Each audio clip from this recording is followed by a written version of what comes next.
하나님 말씀 마태복음 11장 28절 수고하고 무거운 짐진 자들아 다 내게로 오라 내가 너희를 쉬게 하리라. 한 번 더 읽겠습니다. 크게 시작. 수고하고 무거운 짐진 자들아 다 내게로 오라 내가 너희를 쉬게 하리라. 아멘. 오늘은 저희 교회가 우리 한 해를 결산하면서 이웃과 온 가족이 함께 드리는 예배로 준비하였고 여러분을 초대하여서 함께를 예배를 드립니다. 처음 저희 교회에 오신 분도 계시고 작년 이맘때에 한번 교회 오셨다가 또 두 번째로 예배 드리시는 분도 계시리라고 생각이 됩니다. 여러분 앉아 계신 자리에서 왼쪽을 한번 보시기 바랍니다. 왼쪽 벽에 뭐가 걸려 있나 한번 보세요. 세상에 하나뿐인 당신을 기다렸습니다. 세상에 하나뿐이라는 말은 여러분이 세상에서 여러분 한 분 그 가치를 이야기하고 저희들이 여러분을 기다리면서 한 달 동안 1년 동안 마음에 품고 기도했지만 특별히 한 달 동안 열심히 여러분을 맞이할 준비하고 기도했습니다. 여러분들을 환영하고 축복합니다. 이 앞을 보세요. 저를 보지 마. 옆에 꽃꽂이가 너무 이쁘지 않습니까? 여러분을 위해서 특별히 이렇게 꽃꽂이를 해놓은 겁니다. 1년 내내 이렇게 이쁜 꽃꽂이는 우리 교인들도 처음 볼 거예요. 물론 하나님께 영광을 돌리고 모든 게 다 하나님께 드리는 것이지만 여러분들을 초대하면서 또 주인의 마음으로 여러분을 맞이할 준비를 하기 위해서 이렇게 꽃꽂이를 너무 화려하게 너무 이쁘게 잘했습니다. 저희들도 감동을 받았어요. 제가 어저께 서울의 신도림역에 가서 결혼식장 갔다 왔는데 거기 있는 꽃꽂이보다 이게 더 이쁘더라고요. 신부들을 위한 꽃꽂이보다 더 이쁘게 여러분을 맞이하는 준비로 이렇게 이쁘게 꽃꽂이를 했고요. 또 교회에서 예배를 드려보신 분이나 또 교회는 어떤 곳인가 궁금하고 예배 드리러 오신 분도 계시겠지만 앞에 보면 여러분 오른쪽에 초가 3개가 불이 켜져 있어요. 교회마다 예배를 드리면 저렇게 초를 켜고 예배를 드리나? 보통 교회에서는 초랑은 별로 상관이 없잖아요. 그렇죠? 근데 왜 예배당에 예배를 드리는데 옆에는 추리나무가 있고 초가 3개가 있을까? 초는 보니까 지금 5개가 있는 것 같은데 왜 3개만 불이 들어와 있지? 라는 생각도 궁금하실 수 있을 것 같고 앞에 큰 화면에 그 앞에 현수막에 대강절이라고 크게 써붙여놨어요. 뭔가 좀 의미가 있는 거겠죠. 저 대강절하고 이 초하고 상관성이 있을 것 같은데 우리 모든 사람들이 기억하는 것은 12월 25일 성탄절입니다. 성탄절을 기다리는데 우리 교회에서는 그 성탄절을 준비하는 4주간, 4주간을 대강절이라고 해서 한 달 동안을 예수님 성탄하심을 기다리면서 준비를 합니다. 그래서 초가 3개가 켜 있다는 것은 대강절 3번째 주일입니다라는 것을 이야기하고 초가 3개 켜져 있으면 다음 주일은 4개가 켜지겠구나. 그리고 4개가 켜지고 난 그 주간에 성탄절이 있구나라는 것을 초를 보면 알 수 있는 거죠. 그래서 시간이 흘러가서 벌써 어느덧 11월하고도 오늘은 16일이 되었고요. 3번째 주일을 맞이했습니다. 다음 주일이 되면 4개의 초가 켜일 텐데 다음 주일에 4번째 그 초에 불이 켜지는지 궁금하신 분들은 다음 주일에 또 오시면 됩니다. 다음 주일에 또 오시면 초가 4번째 켜져 있는 걸 보게 될 거고요. 그리고 나서 이틀이 지나면 성탄절이 됩니다. 성탄절이 되면 초가 5번째 맨 위에 있는 초가 켜질 겁니다. 그래서 우리 교회에서 매주일마다 예배를 드림으로 예배의 의미가 각각의 예배의 의미가 있지만 특별히 기독교에서는 이 성탄절이 굉장히 중요합니다. 그래서 시작을 알리는 것이고 성탄의 시작을 예수님이 이 땅에 오심을 우리가 맞이하기 위해서 한 달 동안 준비하는 기간이 그만큼 소중합니다. 왜냐하면 준비하지 않고 성탄절을 맞이했더니 우리가 그냥 기분에 그런가 보다 하고 넘어가지만 한 달 동안 예수님이 왜 오셨지? 정말 나 때문에 오신 거야? 라는 것을 우리가 신앙적인 고백 또 그 이유를 알고 한 달 동안 마음속으로 묵상하고 생각하면서 그 의미를 마음속에 깊이 담게 되면 저 초가 하나하나씩 켜질수록 예수님이 점점 오시는 날이 다가오니까 우리 마음속에 1년 동안 지쳤던 마음이 회복이 되고 치유가 되기도 하고 또 한편으로는 우리가 위로가 되고 기대가 되는 날로 성탄절을 맞이하게 됩니다. 그래서 이렇게 우리가 해마다 모든 예배 때마다 이렇게 강대상 앞에 저렇게 초가 켜져 있는 게 아니라 12월 한 달 동안만 초가 켜 있는 거구나. 그리고 하나씩 초가 저렇게 켜져 갈수록 성탄절이 다가오는 거구나 하는 것을 여러분이 아시고 우리 예배를 함께 참여했으면 좋겠다 하는 생각이 되어서 이렇게 앞에 강대선행이 되는 것들을 설명을 드렸고요. 그래도 교회가 제일 축하해야 될 날이 성탄절이니까, 예수님 생일날이니까 앞에 추리도 해놓고 뒤에 불도 켜놓고 했는데 성탄절 분위기가 좀 나십니까? 예, 그래도 교회 오니까 좀 성탄절인 것 같아. 저 그러고 가셔야 돼요. 교회 왔더니 길거리마다 백화점에는 막 성탄절 추리가 많이 있어서 저기는 다 장사 속이야라고 상업 쪽이야라고 말할 수 있는데, 그래도 교회 가니까 예수님을 좀 기다리는 분위기가 있구나 하는 것들 느낄 수 있도록 또 우리 스스로가 그런 마음으로 성탄절 장식을 해보았습니다. 우리 앞에 화면 하나 띄워주실래요?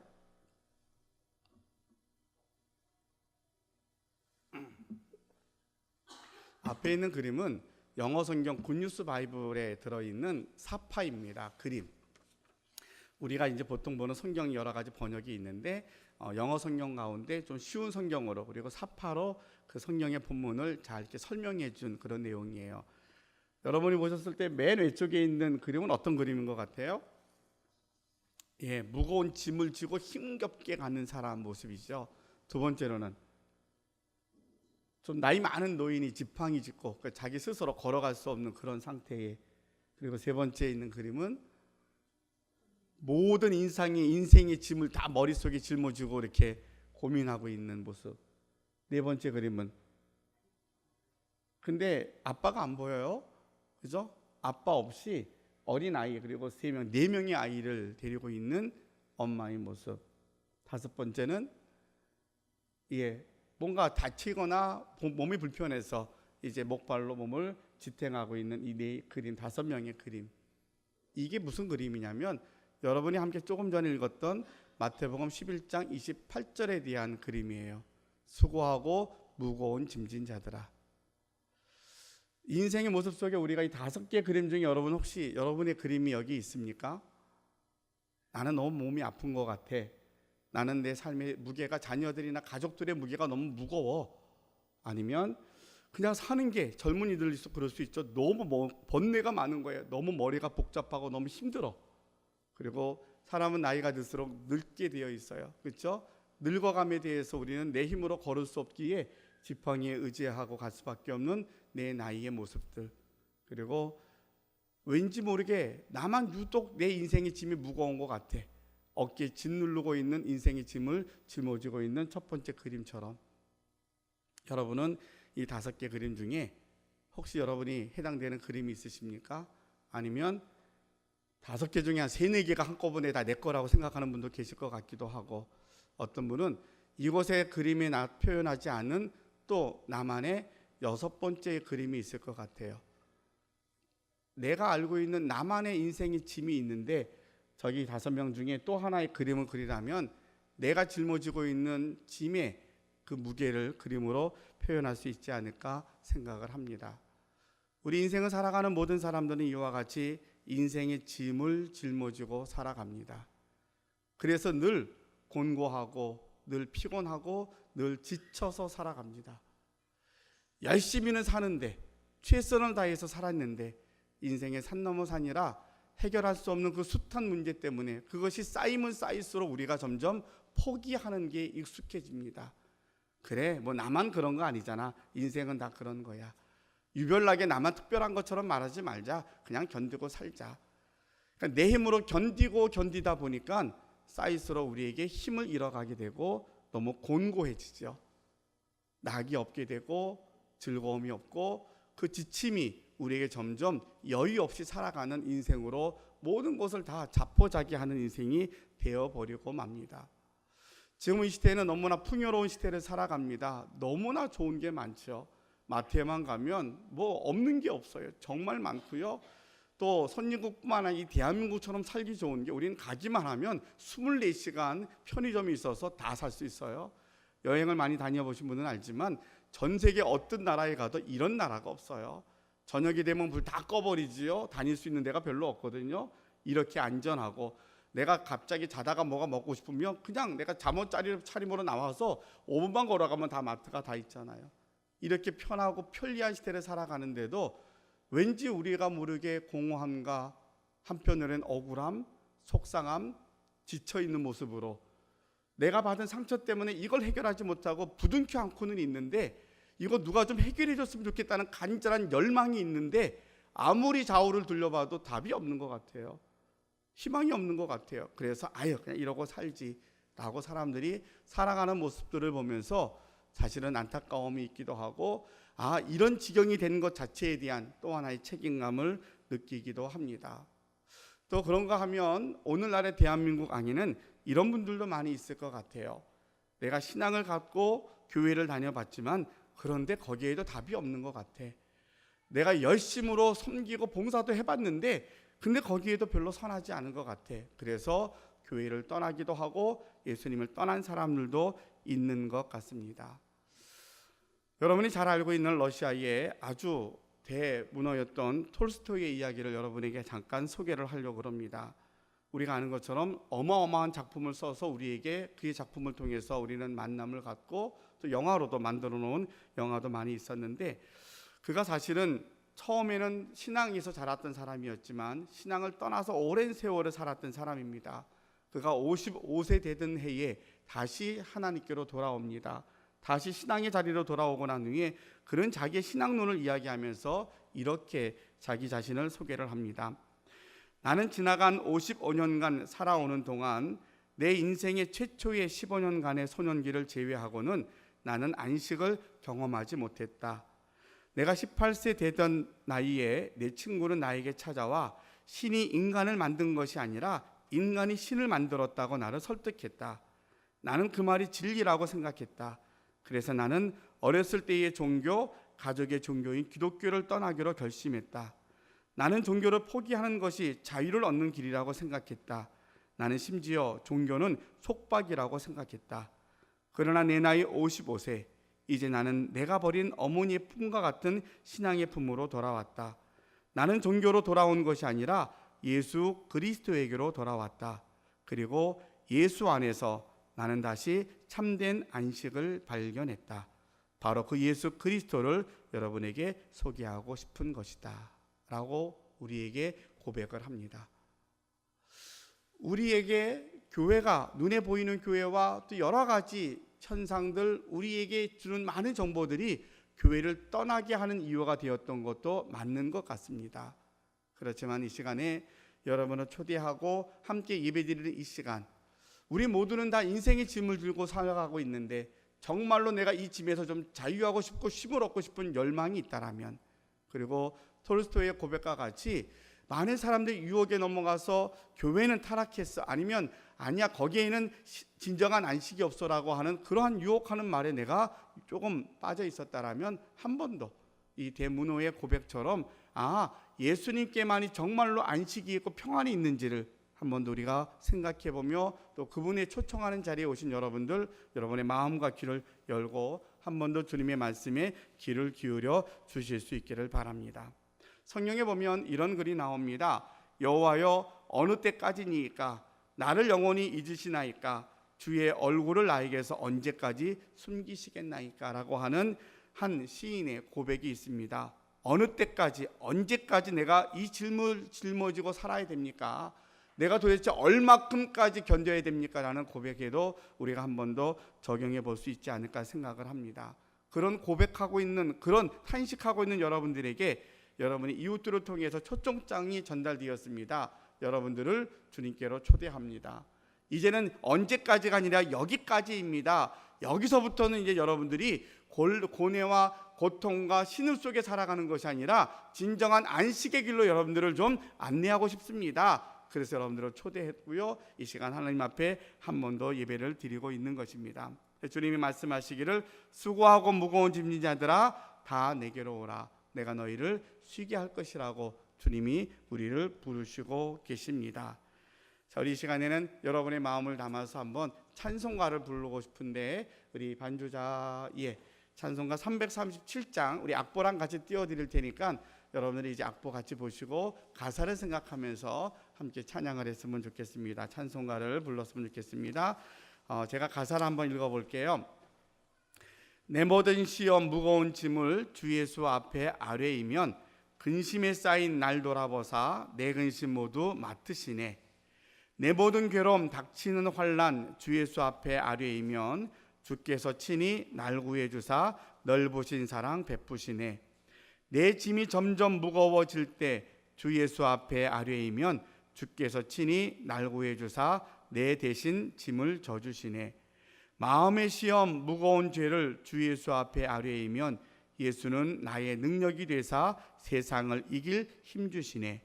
무거운 짐을 나 홀로 지고 견디다 못해 쓰러질 때 불쌍히 여겨 구원의 주리 은혜의 주님 오직 예수. 가사 생각하면서 함께 찬송 부르겠습니다.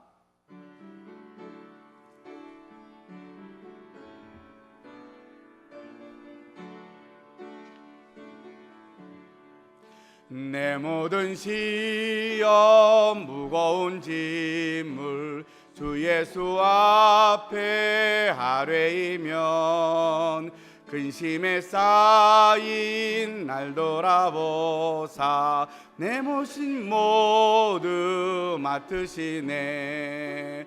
무거운 짐을 나 홀로 지고 견디다 못해 쓰러질 때 불쌍히 여겨 구원의 주리 은혜의 주님 오직 예수. 내 모든 괴로움 닥치는 환난 주 예수 앞에 아뢰이면 주께서 친히 날 구해 주사 넓으신 사랑 베푸시네.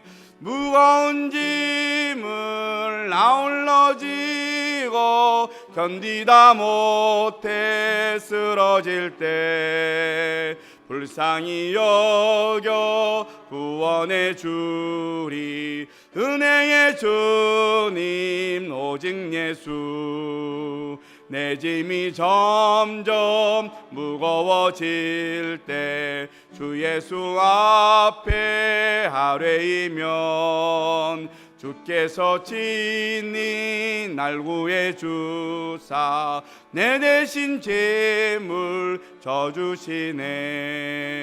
무거운 짐을 나 홀로 지고 견디다 못해 쓰러질 때 불쌍히 여겨 구원의 주리 은혜의 주님 오직 예수. 마음의 시험 무서운 죄를 주 예수 앞에 아뢰이면 예수는 나의 능력이 되사 세상을 이길 힘 주시네. 무거운 짐을 나 홀로 지고 견디다 못해 쓰러질 때 불쌍히 여겨 구원의 주리 은혜의 주님 오직 예수. 우리 서산의 유명한 산이 팔봉산인 것 같아요. 그래서 가을이 되거나 그러면 팔봉산 입구에 대절차들이 많이 들어갑니다. 그래서 산에 올라가려고. 여러분 팔봉산에 다 올라가 보셨습니까? 자주 올라가십니까? 예, 우리 서산의 자랑인데 자주 올라가시면 좋을 것 같기도 하고 아직 저는 못 가봤어요. 뭐 이렇게 바쁜지. 팔봉산에 올라가는 길이 하나밖에 없습니까? 여러 개입니까? 여러 개죠. 예, 여러 코스로 올라가지만 정상은 하나예요? 여러 개예요? 정상은 하나예요. 그렇죠? 예, 산의 정상은 하나지만 올라가는 길은 여러 개예요. 그것을 어떻게 사람들이 종교에 비교를 하냐면 신은 한 분이시다. 근데 그 신에게 접근하는 길은 여러 개야 라고 말합니다. 맞습니까? 틀립니까? 앞에 있는 팔봉산에 올라가는 길이 여러 개인 것처럼 신은 한 분이신데 그 신께 접근하고 찾아가는 길은 여러 가지라는 말이 앞에 있는 조건부로 맞추면 맞는 것 같지만 사실은 그것은 틀린 말입니다. 그것을 어려운 말로 종교다원주의라고 말을 합니다. 현대인들은 학식적인 많이 배우고 유식하고 배움에 대한 유혹들이 이런 자기가 설정해 놓는 논리 기본을 갖고 공식에 접목을 해서 신은 다 똑같아. 그러니까 한 분이시지만 부르는 관점에 따라서 다른 것뿐이야 라고 설명하면 설명되어지는 것 같지만 사실은 거기에는 함정이 있습니다. 왜냐하면 우리의 예배를 인간이 예배를 드리기에 예배를 받으시기에 합당하신 신이 되기 위해서는 그분이 유일하신 우리에게 메시아 구원자가 되기 위해서는 그럴 만한 능력이 있고 자격이 있어야 됩니다. 그러니까 우리가 설정해 놓은 이 설정 때문에 종교는 다 똑같아 라고 말하기에는 그건 인간이 제한적으로 설정해서 합리적으로 그렇게 이해하고 싶은 것일 뿐이지 우리가 고민하지 않고 그렇게 접근하다 보면 우리가 다른 길을 가면서 우리가 결국은 원하지 않는 결과를 얻을 수 있습니다.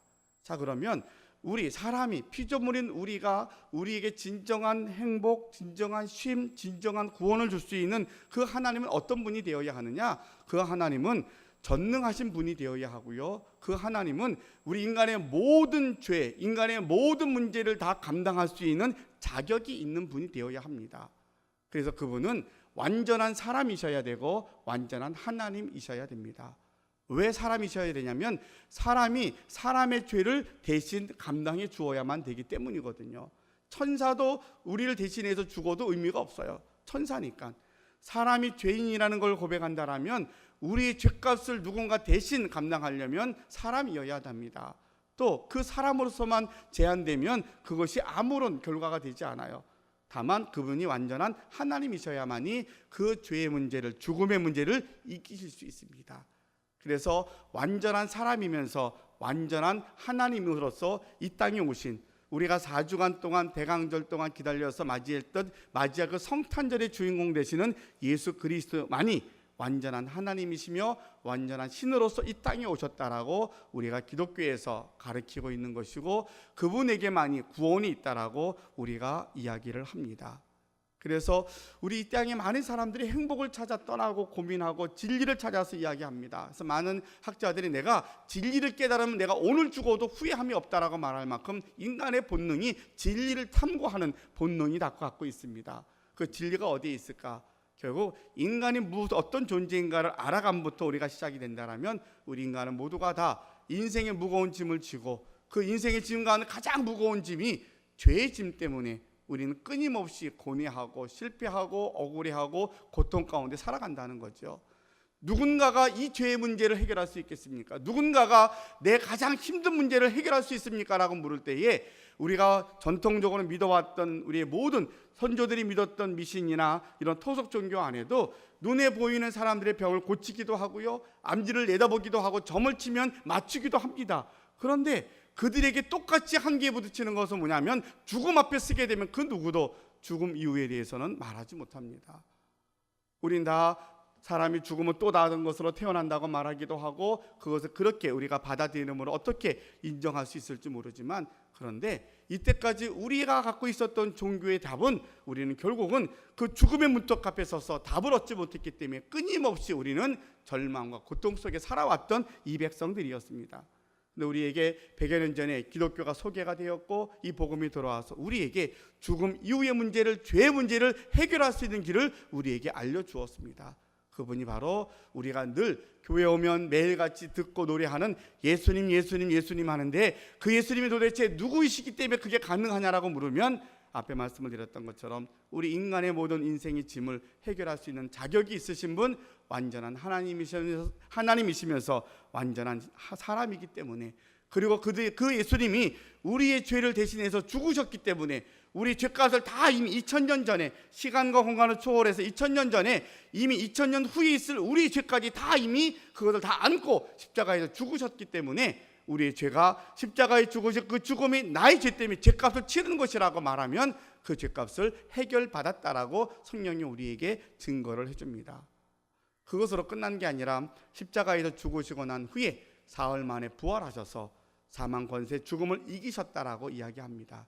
그래서 우리가 믿는 예수님, 여러분께 소개하는 그 예수님은 죽어서 무덤에 계신 분이 아니라 빈 무덤에 안 계시고 살아나셔서 지금도 하나님 우편에 계셔서 영으로 우리와 함께 하시는 그 예수님을 우리 믿는다라고 고백을 하고, 그분이 지금도 우리와 함께 이 시간에 함께 하시고 우리와 동행하시는 그런 하나님이시라고 우리가 고백하며 그 예수님을 믿기로 다짐을 하고 그 예수님 안에서 진정한 평화를 누리고 있습니다.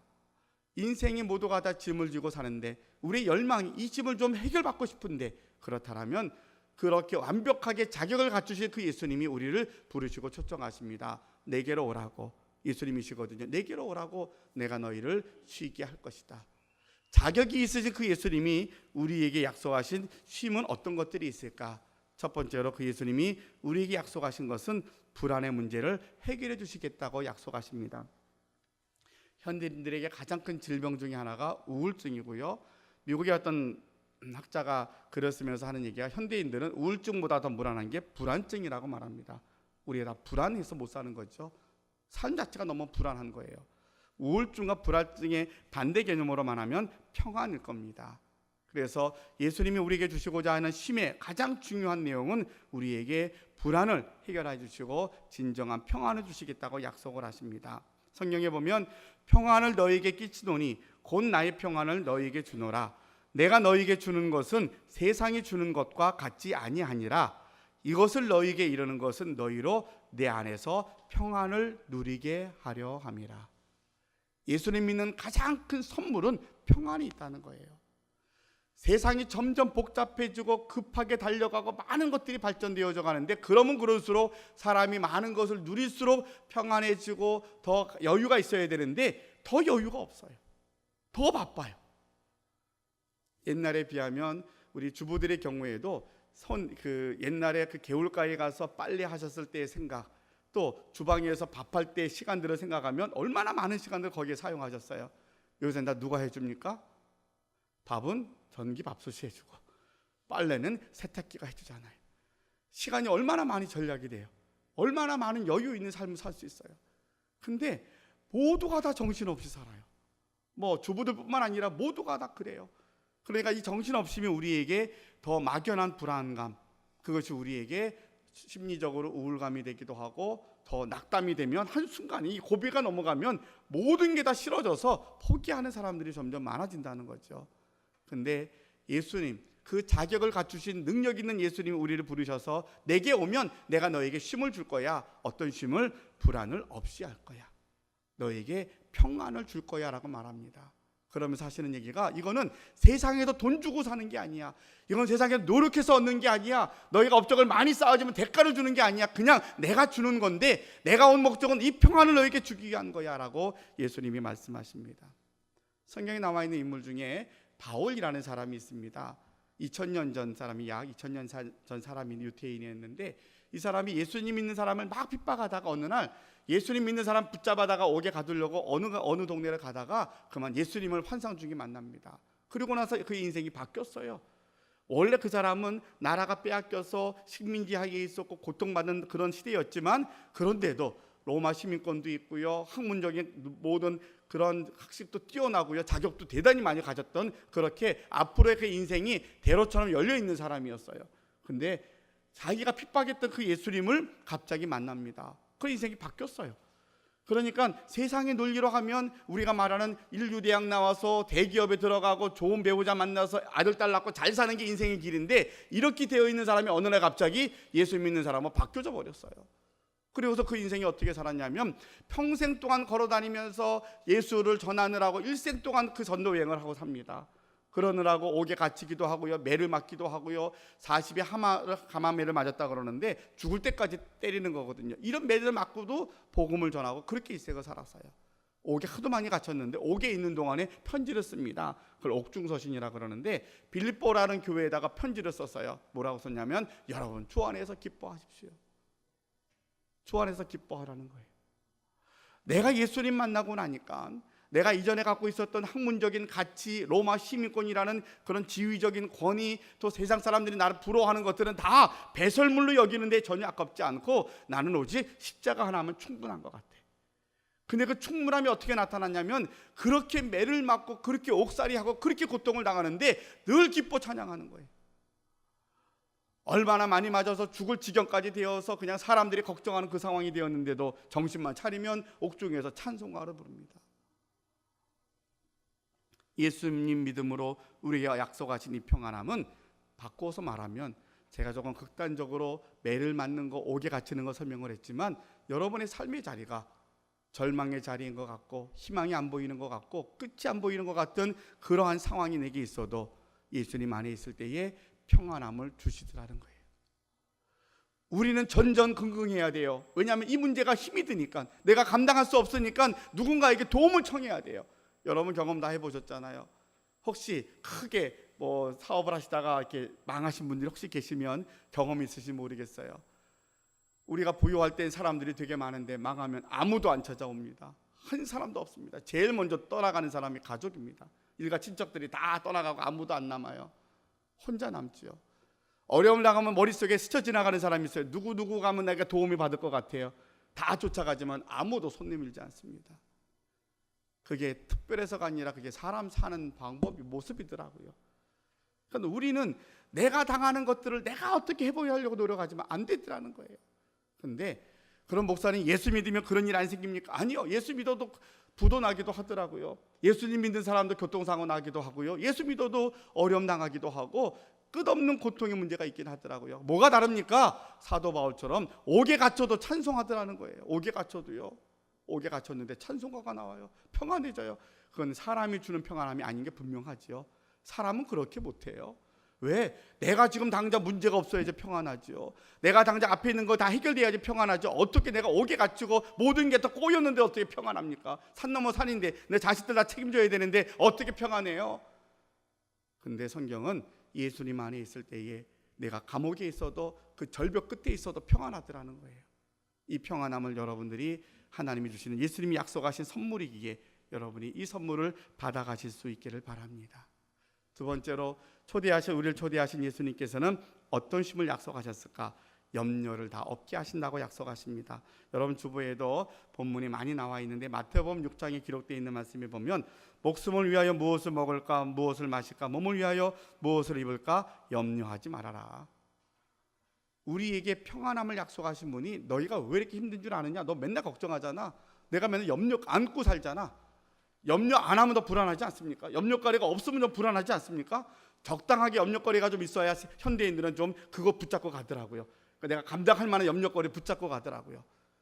근데 성경은 말해, 너희가 염려한다고 키를 크게 할 수 있느냐, 머리를 희고 검게 할 수 있겠느냐, 염려한다고 네 문제가 풀어지겠느냐? 안 되는 줄 아는데 염려 붙잡고 사는 거예요. 그래서 예수님이 약속하시기를 염려하지 말아라. 너희 저 밖에 있는 들에 있는 꽃들을 한번 봐봐. 너무 이쁘지 않니? 저 꽃은 솔로몬, 그렇게 화려했던 솔로몬의 궁궐보다 더 아름다운 저 꽃을 누가 키우는 것 같은데 그것은 하나님이 키우시잖아. 저 공중에 나는 많은 새들을 봐봐. 저 새들이 어떻게 저렇게 자기들의 모든 생활의 리듬대로 저렇게 살아갈까? 그 먼 거리를 오고 가면서 그래도 무리가 잘 이어갈 수 있을까? 사람이 다 그걸 책임지고 다 양육하고 먹이주고 하는가? 아무도 안 하지 않느냐? 누가 하는 것 같아? 하나님이 하시잖아. 그 새들보다, 저 들에 있는 꽃보다 너희가 더 소중해. 그렇기 때문에 너희는 내가 책임지는 거야. 염려하지 말어 라고 우리에게 약속하십니다.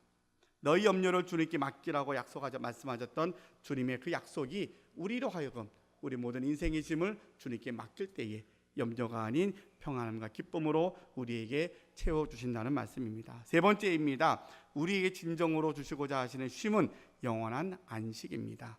요한복음 3장 16절 여러분 주본에도 있습니다. 하나님이 세상을 이처럼 사랑하사 독생자를 주셨으니 이는 저를 믿는 자마다 멸망치 않고 영생을 얻게 하려 하심이니라.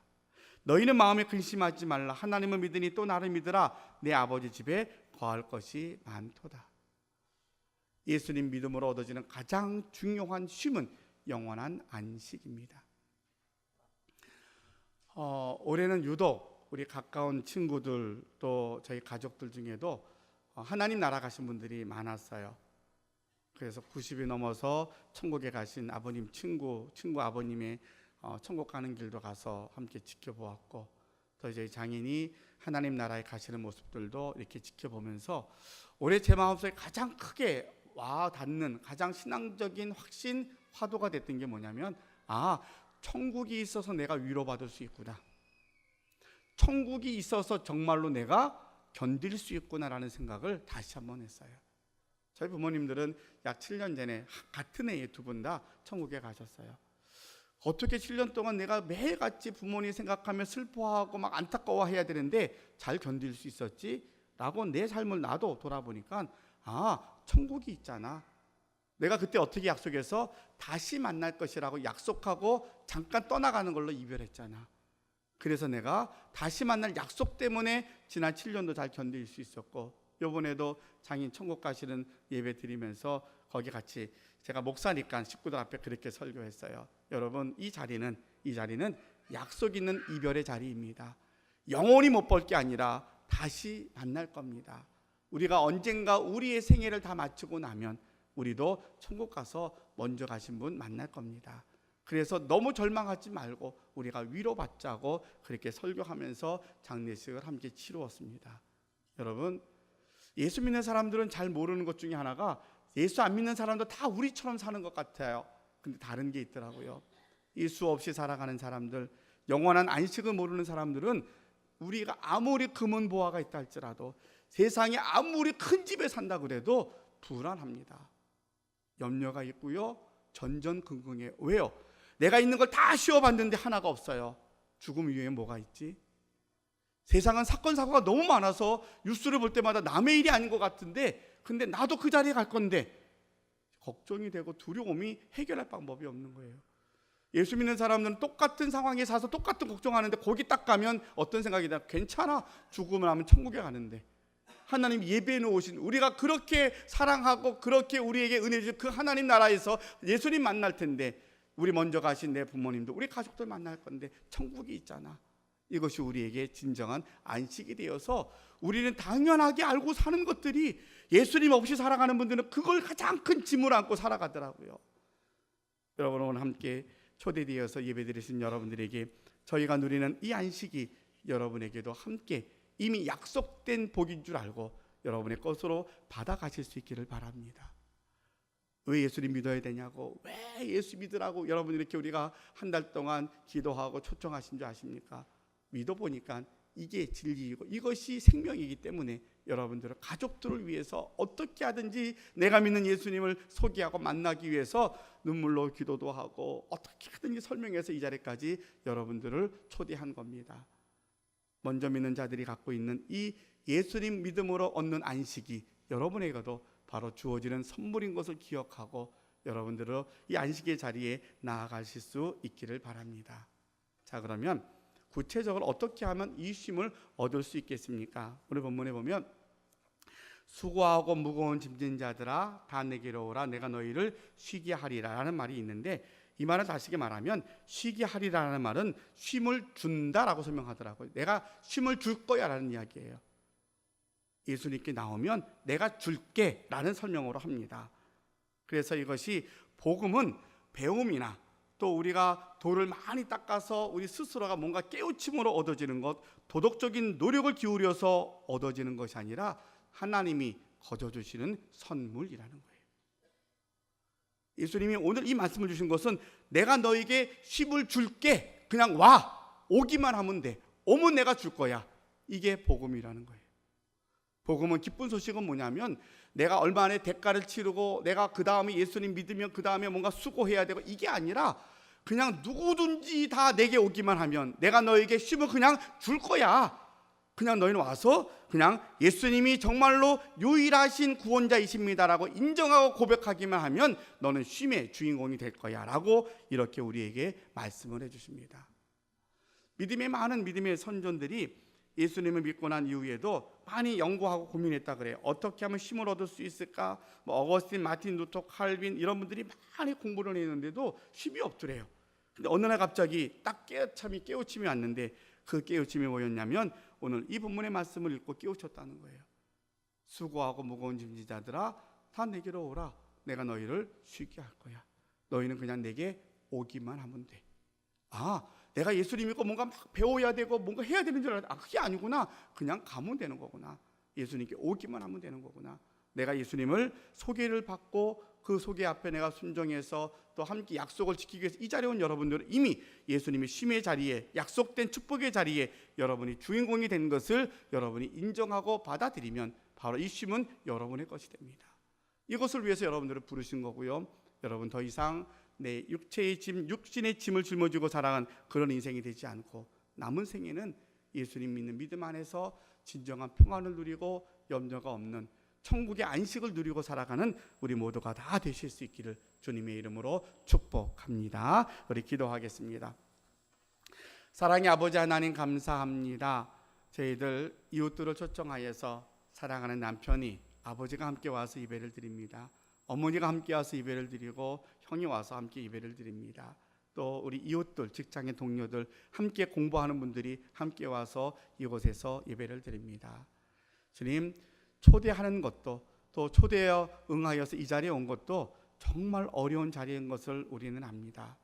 저희가 먼저 믿는 우리가 잔치를 배설하고 초대하여서 어떻게 하든지 우리 성전에 들어와서 예배드리시는 분 한 분이라도 누구라가 다 예외 없이 예수님을 만났으면 좋겠습니다. 예수님이 유일하신 우리의 신앙의 대상이 되십니다라는 것을 함께 우리가 깨닫고 만나기를 원하여서 예배를 준비하고 이 시간 말씀을 전했습니다. 제가 말씀을 전하는 중에 혹시 이해가 안 되거나 또 어려운 것이 있으면 기억나지 않게 하시고 오직 한 가지만, 우리 인생은 무거운 짐을 지고 살아가는 인생인데 이 인생의 짐을 대신 져주실 수 있는, 해결하실 수 있는 분은 오직 예수님, 완전하신 하나님이시면서 완전하신 사람이신 예수님만이 유일한 나의 구원자가 되시는구나 깨닫게 하시고, 그 주님 우리를 부르셔서 우리가 순종함으로 이곳에 왔사오니 주님이 약속하신 것처럼 쉼을 얻고 돌아가는, 그래서 이 시간 이후부터는 우리는 염려와 근심 속에 살아가는 인생이 되지 않고 쉼을 누리고 살아가는 하나님의 자녀로서의 살아가는 인생이 될 수 있도록 저희들을 인도하여 주시옵소서. 예수님의 이름으로 기도하옵나이다. 아멘.